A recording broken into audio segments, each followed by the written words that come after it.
तो डेवलपमेंट हुआ 2002 से लेकर के 2014 तक 12 साल में कुल मिलाकर के लगभग 240 किलोमीटर मेट्रो चली।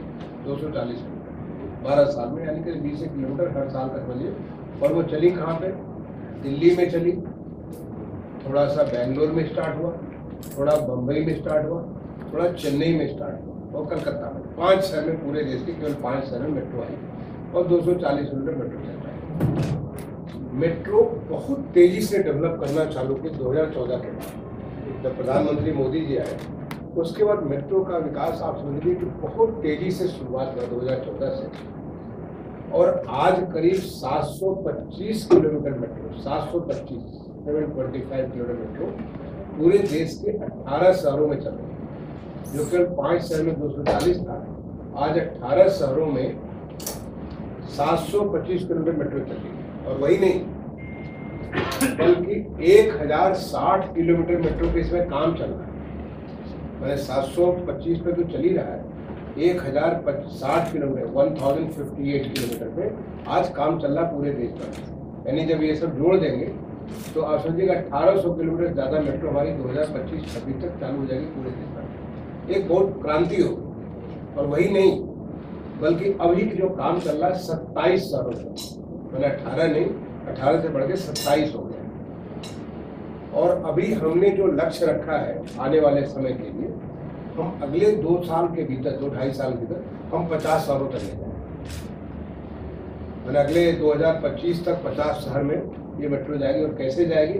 अब हमने मेट्रो का और नई चीज़ें, क्योंकि मेट्रो जो टेक्नोलॉजी है, आप मेट्रो के बारे में जान रहे, दिल्ली मेट्रो बहुत ही कॉस्टली, बहुत capital intensive technology. 1 kilometre metro बनाने में अगर आप जो है ओवरग्राउंड लेके चलते हैं तो करीब 300 से 400 करोड़ रुपए खर्च हो जाते हैं। और अंडरग्राउंड लेके चलते हैं तो 500 से लेकर 700 करोड़ पर किलोमीटर खर्च हो जाता है। बहुत ज़्यादा खर्चीला है, बहुत हाईली खर्चीला है ना। ये बहुत हाई कॉस्ट है और इतना कॉस्ट करना बहुत मुश्किल काम है। दूसरा, मे भी बहुत घने शहर जैसे दिल्ली है, मुंबई है, कलकत्ता है, ऐसे शहरों के लिए ठीक भी है। अब हमारे देश में हर शहर तो कलकत्ता मुंबई वो है नहीं। तो जो टियर 2 का उसके नीचे वाले शहर है उनके लिए दूसरा मेट्रो आवश्यक होगा। तो इसके लिए पहले बार हम 2 नई किस्म के मेट्रो का स्पेसिफिकेशन ले आए। एक का नाम रखा मेट्रो लाइट और दूसरे का नाम रखा मेट्रो न्यू। मैंने उसके स्पेसिफिकेशन को ही बदल दिया। और मेट्रो लाइट हम जो है जितना अगर 100 रुपये में मेट्रो बनाते हैं 1 किलोमीटर में, आप समझिए 40 रुपये में मेट्रो लाइट बनाते हैं, केवल 40 रुपये, 40%। और पैसेंजर को पता नहीं चलेगा कि वो मेट्रो में चल रहा है कि मेट्रो लाइट में चल रहा है। पैसेंजर को क्या चाहिए? समय से उसको जब जो टाइम दे उस टाइम पे आपको मिल जाना चाहिए। एयर कंडीशन इन्वायरमेंट के भीतर चलेगा, उसकी क्वालिटी, उसका कंफर्ट, उसका जो है कन्वीनियंस, ये सारी उसके लिए आवश्यकता है, वो सारी उसमें मिलेगी। मेट्रो लाइट में कोई फर्क नहीं चला है। बट टेक्नोलॉजी ऐसी है जो कि उसमें बहुत कई सारी चीज़ें कम की गई हैं, जिसके आधार पर खर्चा को कम किया है। लेकिन हमको उसके भी नीचे शहर को ध्यान रखना है। तो हम 2019 में मेट्रो न्यू एक नए किस्म की मेट्रो जो लाए, जो कि टायर्ड मेट्रो, मतलब यानी जैसे बस टायर पे चलता है वैसे मेट्रो टायर पे चलने वाला है। और मेट्रो न्यू पे खर्चा करीब 25% है। मैंने हम जहाँ हम 1 किलोमीटर बनाते हैं वहाँ हम 4 किलोमीटर मेट्रो बना लें, मेट्रो न्यू बना लें। मेट्रो न्यू जो हमारा अभी ऑलरेडी एक मेट्रो न्यू हम सैंक्शन करने जा रहे हैं नासिक में। नासिक जो आप सब सुना होगा, बॉम्बे का पहला हमारा मेट्रो न्यू नासिक का ऑलरेडी जो है पीछे हमारी वित्त मंत्री जी ने अनाउंस भी किया था।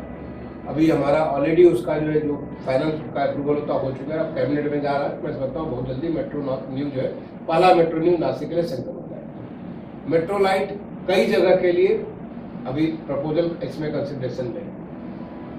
तो मेट्रो लाइट मेट्रो न्यू करने से हम बहुत सारे और शहरों को कवर कर लेंगे। उदाहरण के लिए जैसे कि आपका शहर गोरखपुर है, वहाँ के लिए कर सकते हैं। आपका जो शहर जो है जैसे यहाँ पे और जो दूसरे नंबर के जो शहर प्रयागराज है वहाँ के लिए कर सकते हैं। ऐसे बहुत सारे शहर, कोयम्बटूर है वहाँ कर सकते हैं, वडोदरा है वहाँ कर सकते हैं, राजकोट है वहाँ कर सकते हैं। ऐसे बहुत सारे शहरों में मेट्रो लाइट जो नीचे के जो दूसरे रंग के सिटीज है वहाँ पे हम लोग कर सकते हैं। ठीक है, और हर एक राज्य उसके बारे में अपना अपना कोशिश कर रहा है। एक और किस्म का मेट्रो लाएंगे, चौथा मेट्रो, और वो चौथा मेट्रो हमारा वाटर मेट्रो। वाटर मेट्रो का मतलब कि जहाँ पे शहर पानी से घिरा हुआ है या पानी के वहाँ पे बहुत सारी जो बॉडी बनी हुई है। हमारे यहाँ देश में पहले बार हिंदुस्तान में कोची शहर जो है, जो केरल का कोची शहर है, कोची शहर में पानी जगह जगह समुद्र घुसा हुआ है और आपको केवल यहाँ से यहाँ जाने के लिए करीब 20 किलोमीटर जाना पड़ता है, क्योंकि बीच में वाटर बॉडी उसको क्रॉस नहीं करते। तो लोग उस पर कैसे चलते हैं? लोग बाढ़ में चलते हुए, जो पुराने जमाने की जो बोट चलती है उसमें आदमी को बड़ी तकलीफ होती है और धीरे धीरे 2 किलोमीटर 2.5 किलोमीटर की रफ्तार में चलती है, तो उतने देर में आप घूम के आ जाते हैं। अब वहाँ पे पहले बार वाटर मेट्रो जर्मनी की टेक्नोलॉजी लेकर के आज हम ऑलरेडी वाटर मेट्रो वहाँ चालू हो गया है, कोची शहर में चालू हो गया और वो अगले 2-3 साल में पूरा करीब 72 किलोमीटर का वाटर मेट्रो हमारा चालू हो जाएगा। उसमें वही एक्सपीरियंस मिलेगा जो मेट्रो मिलता है एक्सपीरियंस, वही आपको वो हमारी जो उसकी जो सारी फाइबर की बनी हुई बोट्स है, सारी उसका जो मतलब जैसे आपका टिकटिंग सिस्टम हो, अंदर air condition, everything will be like metro. उसकी स्पीड भी बहुत तेज होगी या है, मतलब होगी क्या है, ऑलरेडी मेट्रो वाटर मेट्रो चल रही। तो एक तो हमने ये नई किस्म की मेट्रो बनाई जिससे हम देश के जो तमाम सारे, आज हमको लखनऊ में शहर में, उत्तर प्रदेश में अगर आप देखें तो उत्तर प्रदेश में 2014 के पहले मेट्रो, हार्डली मुझे नंबर इसमें तो याद नहीं है, लेकिन हल्का फुल्का थोड़ा सा पोर्शन था गाजियाबाद में, था ही नहीं।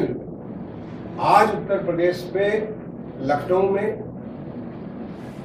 करीब 35 किलोमीटर की मेट्रो चल रही है, कानपुर में करीब 35 किलोमीटर का मेट्रो मैं बीच बीच में ट्वीट पे देता रहता हूँ, बहुत तेजी से काम चल रहा है। उसका पहला मेट्रो कानपुर का हम लोग चालू करा देंगे अगले 6 महीने के भीतर, यानी मार्च के पहले हम पहला मेट्रो का लाइन कानपुर में चालू करा देंगे। आगरा में मेट्रो सैंक्शन हो गया, नोएडा से ग्रेटर नोएडा करीब 30 किलोमीटर का मेट्रो चालू हो गया। आज गाजियाबाद में मेट्रो, यानी उत्तर प्रदेश में आज करीब 150 किलोमीटर से ऊपर का मेट्रो जो है यहाँ पे हो गया। इतना तेजी से उत्तर प्रदेश का विकास हुआ जब पूरे देशों में करके, उत्तर प्रदेश में जो नंबर्स है वो 150 किलोमीटर से ज्यादा मेट्रो का विकास है। और उससे भी ज्यादा इम्पोर्टेंट, मैं ये तो मेट्रो के बारे में आप लोगों को बता रहा था, क्योंकि मेट्रो जो है एक शुरुआत की, जो कि वाजपेयी जी के समय में शुरुआत की थी। वाजपेयी जी के समय उसको श्रीधरन साहब, बहुत इंपॉर्टेंट जिसको मेट्रो मैन कहते हैं, उसको शुरुआत हुआ। पहले बार देश में इस तेजी से विकास हुआ, मेट्रो का विकास हुआ। और मेट्रो के आने से पूरे शहर का नक्शा बदल जाए।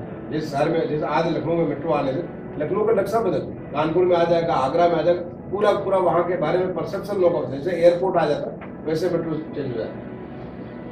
ऐसे पहले बार 2019 के मार्च 2019 में प्रधानमंत्री मोदी जी ने देश की पहली RRTS, regional rapid transport system, ये हमारे देश में था नहीं, पहले बार देश में शुरू हुआ रीजनल रैपिड ट्रांसपोर्ट सिस्टम। मार्च 2019 में मैं भी था जब प्रधानमंत्री जी ने इसकी नींव रखी थी गाजियाबाद में, वहाँ पे मैं भी था। वहाँ पे 2019 में माननीय प्रधानमंत्री जी ने नींव रखी RRTS को, देश का पहला रीजनल रैपिड ट्रांसपोर्ट सिस्टम। अब रीजनल रैपिड ट्रांसपोर्ट सिस्टम क्या है?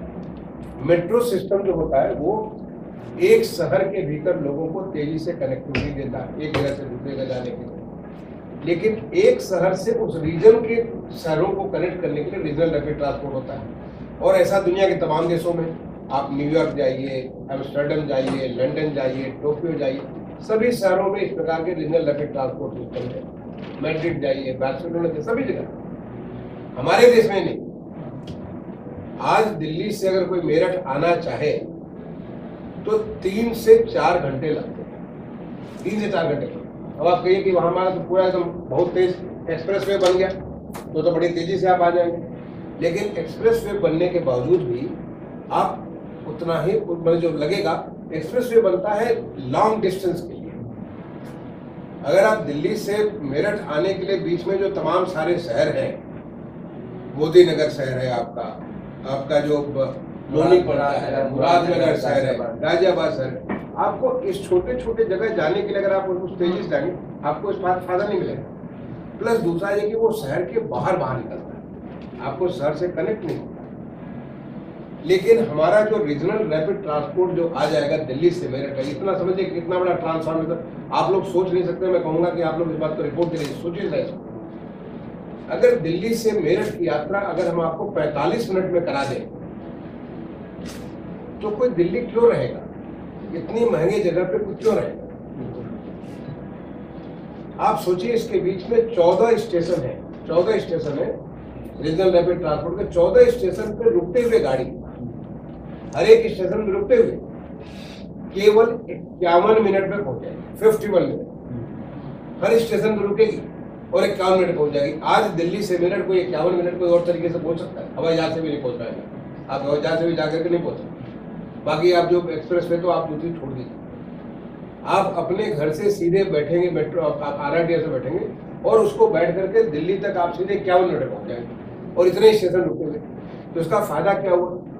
इसका फायदा ये हुआ कि जो तमाम सारे ये जो छोटे छोटे नोट्स बन रहे हैं, 14 जो नोट्स बन रहे हैं, वहाँ पे जैसे ये मोदीपुरम बैठे हैं, यहाँ पे बहुत सारा डेवलपमेंट होगा। लोग यहाँ सवेरे जाएंगे, शाम को आएंगे, ऐसे हो जाएगा जैसे दिल्ली का पूर्वी दिल्ली से पश्चिमी दिल्ली लोग जा रहे हैं या उत्तरी दिल्ली से दक्षिणी दिल्ली लोग जा रहे हैं। इस प्रकार के कनेक्टिविटी होने से, ऐसी कनेक्टिविटी होने से ये पूरा का पूरा एक कंप्लीट परिवर्तन होगा। मतलब इस रीजन का जो विकास समझ लीजिए एक बहुत बड़ा मैसिव विकास होगा। इस रीजन का विकास जैसे नोएडा और ग्रेटर नोएडा का विकास हुआ एक समय में हुआ, मैं तो आने वाले समय में देख रहा हूँ कि इस रीजनल रैपिड ट्रांसपोर्ट के आने से इस पूरे इलाके को न केवल मेरठ का, मोदीपुरम का, आपका जो मोदी नगर का, लोनी का, ये सब इलाके में बड़े बड़े नोड्स, डेवलपमेंट के बड़े बड़े नोड्स बन जाए, क्योंकि अब देश की राजधानी से सीधे सीधे वो जुड़ जाएंगे। यहाँ चाहे वो इंडस्ट्रियल हो, सर्विसेज का वर्क हो, बहुत सारे लोगों को आसान होगा। यहाँ पे कॉलोनी रखिए, यहाँ से अप एंड डाउन करिए, अपने आप को कर सकते। ये बहुत बड़ा एक विकास का साधन बन रहा है, चाहे वो एजुकेशन के बारे में होगा, आपके जितने भी सर्विस इंडस्ट्री सबके बारे में। और यही नहीं, पहले बार एक और नया प्रयास किया गया कि हमने RRTS के भीतर MRTS मेट्रो को हमने इम्बेड कर दिया। RRTS हमारा रीजनल रैपिड ट्रांसपोर्ट है, और जो आपका जो मेट्रो ट्रांसपोर्ट, मेट्रो का मतलब हमने बताया कि एक शहर के भीतर जगह जो जोड़ना। तो मेरठ शहर में, मेरठ साउथ से लेकर के मोदीपुरम तक 9 स्टेशन पे इनको पूरा का पूरा जोड़ दिया गया। वो हर स्टेशन पे मेट्रो रुकते हुए जाएगी और इसी ट्रैक को यूज करेगी। तो आपको मेट्रो भी हो गया और RRTS भी हो गया। तो दिल्ली से मेरठ आप कहीं भी किसी जगह से आपको बिल्कुल एक तरीके से आप समझिए, इसको कहते हैं कि सीमलेस, जिसको कहते हैं अंग्रेजी में शब्द यूज करते हैं सीमलेस कनेक्टिविटी। आप कहीं भी मेरठ में है, वहां से मेट्रो पकड़िए, आप आगे जाइए और आगे जाके RRTS स्टेशन पे एक्सचेंज करिए, एक स्टेशन पे एक्सचेंज करिए और सीधे आप निकल जाइए। और वही नहीं, मैं आपको और बड़ी बात बता रहा हूँ, आने वाले समय में ये पहला हमारा देश का RRTS सेंक्शन हुआ दिल्ली से मेरठ का। अगला RRTS जो है, 2 और RRTS के ऊपर मैं कंपनी का चेयरमैन भी हूँ, मैं न केवल इस विभाग का सेक्रेटरी हूँ जो विभाग इस काम को देखता है, मैं इस कंपनी का चेयरमैन हूँ जो NCRTC के जैसे विनय कुमार सिंह जिसके मैनेजिंग डायरेक्टर, मैं उसका कंपनी का चेयरमैन भी। ये हम जो अगला 2 मेट्रो, हम 2 और RRTS हम ला रहे हैं। एक ला रहे हैं दिल्ली से लेकर के SNB तक, जो आगे चल करके अलवर तक जाएगा। SNB आप जानते होंगे जहाँ से पूरा इंडस्ट्रियल बेल्ट है, शाहजहांपुर का पूरा इंडस्ट्रियल बेल्ट है, राजस्थान का पूरा इंडस्ट्रियल बेल्ट है, जो गुड़गांव से होते हुए वो सोटा नाला होते हुए SNB तक पहुँचता है। बड़े इंपॉर्टेंट स्टेशन है और इसके ऊपर बहुत जल्दी, मतलब इसमें हमारा लगभग पूरी की पूरी इसमें बहुत प्रक्रिया होती है, बहुत सारी एक्सरसाइज करने के बाद तब हम जाके इसको फाइनल लाते हैं। अब इस स्टेज में आ गया कि हम इसको बहुत जल्दी इसको सैंक्शन करेंगे। काफ़ी सारी चीज़ें हम टाई अप कर चुके हैं ऑलरेडी, ऑन ग्राउंड हम बहुत सारी टेस्टिंग का काम चालू कर चुके हैं। और तीसरी हमारी जो मेट्रो, तीसरी हमारी RRTS आएगी दिल्ली से लेके पानीपत, वो भी बहुत इंपॉर्टेंट है। सोनीपत, पानीपत, वो पूरा जो है एजुकेशन से लेकर के बहुत सारे इंडस्ट्रियल बेल्ट वहाँ पे लगे हुए, वो सारी साइज को कनेक्ट करेंगे। अब फायदा क्या होगा? आप मेरठ से अगर एयरपोर्ट जाना चाहते हैं, आप कहीं इंटरनेशनल ट्रेवल करना चाहते हैं, आप सीधे मेट्रो में बैठिए कहीं भी मेरठ में, RRTS में अपने को एक्सचेंज करिए और आपका जो SNB में जाकर के उसको अगला एक्सचेंज करिए, सीधे दिल्ली एयरपोर्ट आप पहुंच जाए, कहीं कुछ नहीं करना। मतलब it's a seamless travel to the airport, maybe in 60 to 65 minutes. 65 minute के भीतर मेरठ से आप दिल्ली एयरपोर्ट के इंटरनेशनल एयरपोर्ट पे पहुंच जाएंगे। आप सोच नहीं सकते 65 मिनट में कैसे जाकर के एयरपोर्ट आप पकड़ सकते हैं। आप अगर ISBT जाना चाहते हैं, हमारा ISBT जाना चाहते हैं, जहाँ से पूरे देश भर की जो वहाँ से रोड का ट्रांसपोर्ट ज़्यादा। आप 60 से 65 मिनट में यहाँ से जाइए और सीधे आपको ISBT जाने के लिए जो वहाँ से कनेक्टिविटी हमारा जो ये है सराय काले खां का जो मेन हब बनेगा, वहाँ से डायरेक्टली आप जा सकते हैं। नई दिल्ली स्टेशन जाना चाहते हैं, नई दिल्ली स्टेशन आप सीधे पहुँच सकते हैं। यानी यहाँ से इसको कंप्लीट सीमलेस कनेक्टिविटी जो चीज़ जो हमने प्लान किया है वहाँ पे जो SNV में, ये तीनों लाइनें आगे एक दूसरे से जुड़ जाएंगी और वो ISBT से भी सारे के सारे ऐसे होंगे कि आपको पता नहीं चलेगा। ऐसी व्यवस्था मैंने दुनिया में देखी हुई है, अपने देश में नहीं देखी। और ये मैं कहूँगा हमारे माननीय प्रधानमंत्री जी का ये मतलब उनका ही वो है, उनका जो एक हमें आशीर्वाद है, जिसके नाते हम ऐसी चीज़ सोच रहे हैं आज बनाने की। जिस प्रकार का मल्टी मॉडल हमने शंघाई में देखा हुआ, हमने ऐसा जो एम्स्टर्डम में देखा हुआ, हमने ऐसा लंदन में देखा हुआ, इस प्रकार का हमारा मल्टी मॉडल इंटीग्रेशन हमारा बनेगा कि आपको पता भी नहीं चलेगा, एक से दूसरे, दूसरे से तीसरे, तीसरे से चौथे अलग अलग मोड में आप इसमें सीधे सीधे ट्रांसफर। आप समझ लीजिए कि दिल्ली की 7 लाइनें ने 8 लाइनें हैं, 8 लाइनें दिल्ली की, 8 लाइनें हमारी इसके साथ जुड़ जाएंगे। अब कहीं भी दिल्ली जाना चाहे आप इसे सीधे सीधे, कहीं कुछ नहीं करना, आप सीधे पहुंच सकते हैं दिल्ली की। आज दिल्ली में हमारे मेट्रो का नेटवर्क करीब 400 किलोमीटर का, 393 किलोमीटर का नेटवर्क है दिल्ली में, 393 किलोमीटर का रनिंग नेटवर्क, और अभी हम उस पर करीब 65 किलोमीटर पे काम कर रहे हैं। आप समझिए 450 किलोमीटर का नेटवर्क होगा, वो पूरा इसे जुड़ जाएगा, मेरठ जुड़ जाएगा। आप कहीं भी दिल्ली में कहीं जाना चाहे, सारा आपका कनेक्टिविटी से मिल जाएगा। ये एक आने वाले समय के लिए मैं आपको इसलिए बता रहा हूँ, ताकि आने वाले समय के लिए एक बहुत बड़ी जो है एक ट्रांसफॉर्मेशनल योजना हमारी RRTS, और आज ये संभव हो पाई है क्योंकि इसको जब हम उत्तर प्रदेश सरकार के सामने प्रपोजल भेजा मैंने कि मैं एज ए सेक्रेटरी, मेरा दोनों रोल है, मैं एज ए सेक्रेटरी मिनिस्ट्री का सेक्रेटरी भी हूँ, क्योंकि 4 साल से ऊपर हो गए मैं इस मंत्रालय का सेक्रेटरी हूँ, और दूसरे तरफ चेयरमैन भी उस कंपनी का चेयरमैन हूँ।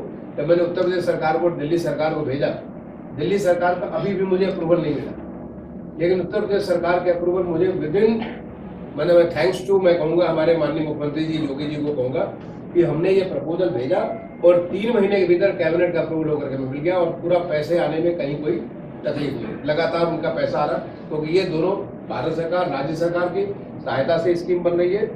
ये करीब 30,000 करोड़ इसमें खर्च हो रहा है दिल्ली से मेरठ आने के लिए, लगभग 30,000 करोड़ का प्रोजेक्ट है।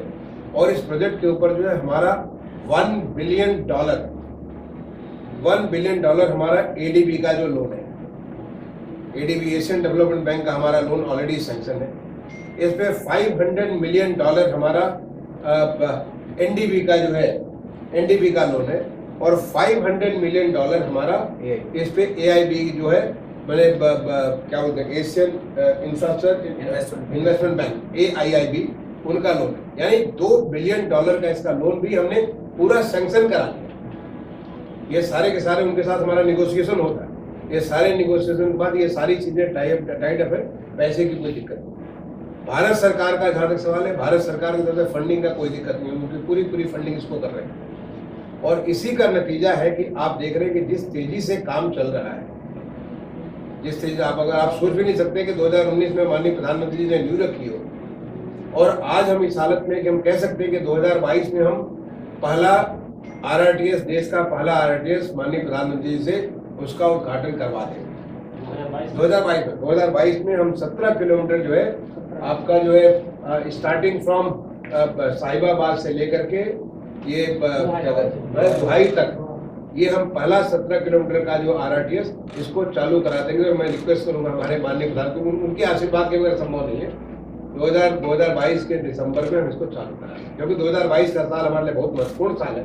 वो साल देश की आज़ादी का 75वां वर्ष का साल है, और उसका हम कोशिश पूरी हमारी पूरी ताकत लगी हुई है कि हम उसको 2022 के साल में देश को वो गौरव मिले कि पहला RRTS चले हमारी प्रधानमंत्री का उसको आशीर्वाद।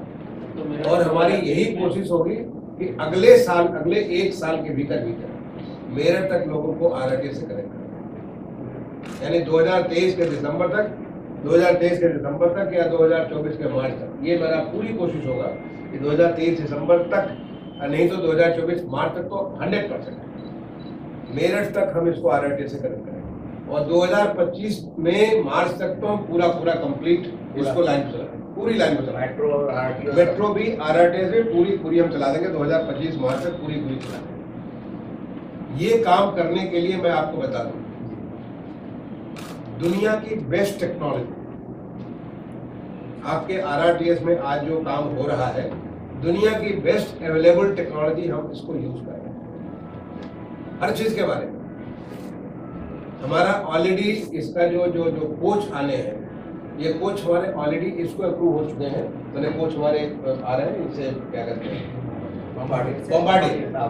बम्बार्डियर जो है वहाँ पे बड़ौदा के पास में कंपनी है बम्बार्डियर की, हिंदुस्तान हमारे कोच हिंदुस्तान से ही आते हैं, मेक इन इंडिया कोच है। और वो अपना हमारा पहला कोच, हमारी कोशिश है कि अगले 6 महीने के भीतर भीतर हम लोगों को दिखा देंगे, बना बनाया कोच आकर के लोगों के सामने रख देंगे, देखो इस कोच में तो चल रहा होगा। एक्चुअल उसका मॉडल बना के हम प्रूव कर चुके हैं, सारा दिखा चुके हैं, लेकिन एक्चुअल कोच जिसमें लोगों को बैठ करके एक्सपीरियंस करा देंगे, मेरी कोशिश है कि अगले 6 महीने के भीतर उसको चलाएं। मैंने ला के दिखा दें उनको, जो यार्ड में दिखा दें, दुबई के यार्ड में दिखा दें कि देखो ये कोच है, जिस कोच में आप चलो। तो ये मेरा मानना है कि देखो ये पूरा जो RRTS की जो व्यवस्था, RRTS व्यवस्था ये कंप्लीट ट्रांसफॉर्म कर देगी इस एरिया में। इस एरिया को मैं तो ये लोगों से कहूँगा, ये मैंने योगी जी का एक सोच और माननीय प्रधानमंत्री जी का जो बहुत बड़ी उनकी जो क्या कहते हैं विजन, जिसकी वजह से देश में ये पहले बार आया। और आने वाले समय में मैं समझता हूँ कि और भी शहरों में इस प्रकार का डेवलपमेंट का भी शुरुआत नहीं हुआ है। पहले एक बार हम यहाँ कर लेंगे तो फिर तो हमारी एक बार ये मेक इन इंडिया टेक्नोलॉजी हो जाएगी, तो हमारा बहुत कॉस्ट भी घटेगा। बहुत सारी जैसे आज की डेट में मेट्रो में हमारे पास सब कुछ लगभग आप सोच नहीं सकते। मेट्रो में आज हम सिविल इंजीनियरिंग लगभग 100% हम फुल्ली सेल्फ डिपेंडेंट। कोच हमारा जो है पिछले मैं 4 साल से सेक्रेटरी हूँ, पिछले 4 साल के भीतर हमने करीब जितने भी हमने टेंडर किए 100% make in India. Global tender के बावजूद सारे के सारे कोचेज या तो हमारे BML के कोचेज आए हैं, बम्बार्डियर के कोचेज आए हैं, एस्टम के कोचेज आए हैं, टीटागढ़ के, कोई विदेश से हम कोच नहीं लाए पिछले 4 साल के भीतर। ये ह्यूज नंबर ऑफ जो हमने बहुत बड़े ऑर्डर किए। इलेक्ट्रिकल हमारे लगभग 80% हमारे सारे से चीजें आज make in India. Telecom system लगभग 50% हमारा सिस्टम मेक इन इंडिया। मैंने हम जिस तरह और अभी हम लोग लगे हुए हैं, हमारा पहले बार नेशनल कॉमन मोबिलिटी कार्ड दुनिया का कंप्लीटली मेक इन इंडिया। आज आपको मालूम होगा पिछले दिसंबर में प्रधानमंत्री जी ने एक ड्राइवरलेस ट्रेन चलाई थी, मेक इन इंडिया। हम बना रहे हैं आपका जो है platform screen door, make in India. मैंने हम इतनी सारी चीजों के एक साथ काम कर रहे हैं। आज IATS indigenous automatic train supervision system make in India, we are working on. हमने ऑलरेडी एक लाइन पे हमको ये कि मैं अगले 2-3 महीने में एक लाइन हम कंप्लीट इंडियन सिस्टम पे चालू करा देंगे, और आने वाले समय में तो पूरे देश में से करेंगे। तो वी आर नॉट ओनली हम बना रहे हैं, बल्कि आने वाले समय में पूरे हिंदुस्तान में ऐसी चीज़ है उस टेक्नोलॉजी को भी एक्वायर करना पड़ेगा। हमारे जैसे कि आपके इसमें जो RRTS का जो बन रहा है, बहुत सारी चीज़ें हम लोग धीरे धीरे कर करके अपने देश का बना देंगे। ये हमारा पूरा RRTS का विजन है। आप आई थिंक आप लोगों ने जितना समझा होगा उसको रिकॉर्ड करें, बाकी चीज़ हमारे कमिश्नर साहब आपको बताते रहेंगे।